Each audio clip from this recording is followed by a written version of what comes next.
Dober dan.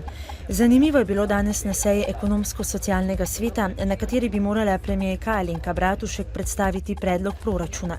Sindikati so sejo namreč protestno zapustili.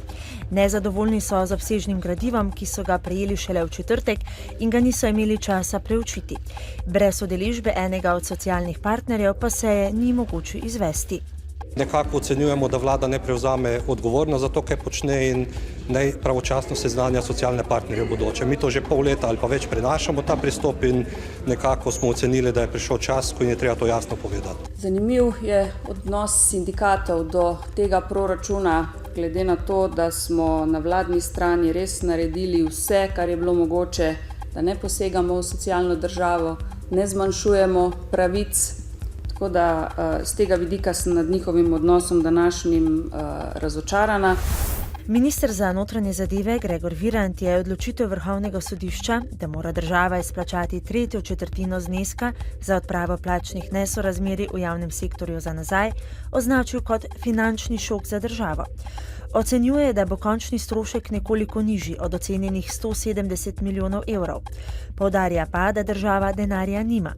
Zato se bo skušala vlada s sindikati dogovoriti o odlogu izplačil. Po Virantovih besedah bo treba tudi linearno znižati plače javnih uslužbencev.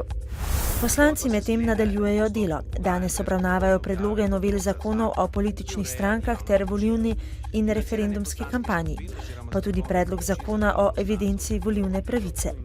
S predlaganimi spremembami želijo zagotoviti preglednejše financiranje strank in zmanjšati korupcijska tveganja. Danes je Svetovni dan turizma. Letos se osredinja na temo turizem in vode, varovanje naše skupne prihodnosti. Svetovna turistična organizacija želi s tem poudariti vlogo in pomen turizma pri ohranjanju vodnih virov.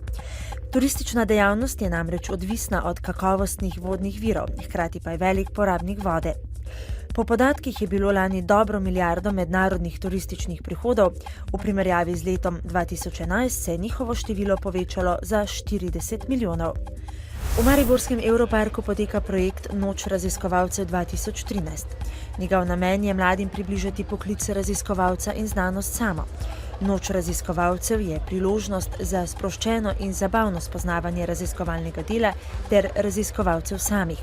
Na ta način pa skušajo tudi odpravljati stereotipe. Pred vremenom pa še ta zanimivost. Ozračje v Sloveniji se je na državni ravni v zadnjih 50 letih povprečno segrelo za 1,7 stopinjo Celzija, kar je nad svetovnim povprečjem.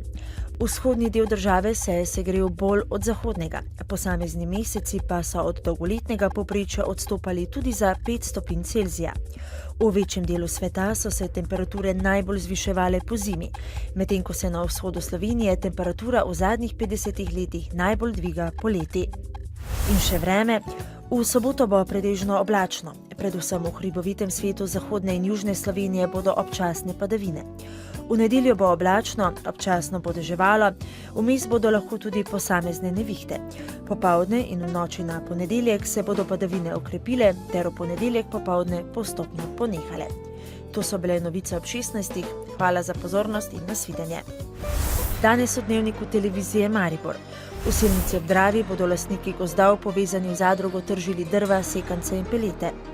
V Ormožu se predstavljajo proizvajalci kmetijske opreme in obrti, poudariti na oljarstvu in turizmu. V operi SNG Maribor so uprizorili eno najbolj kompleksnih Puccinievih oper Triptih. Novice Štajerske, Pomurja in Koroške ob 18.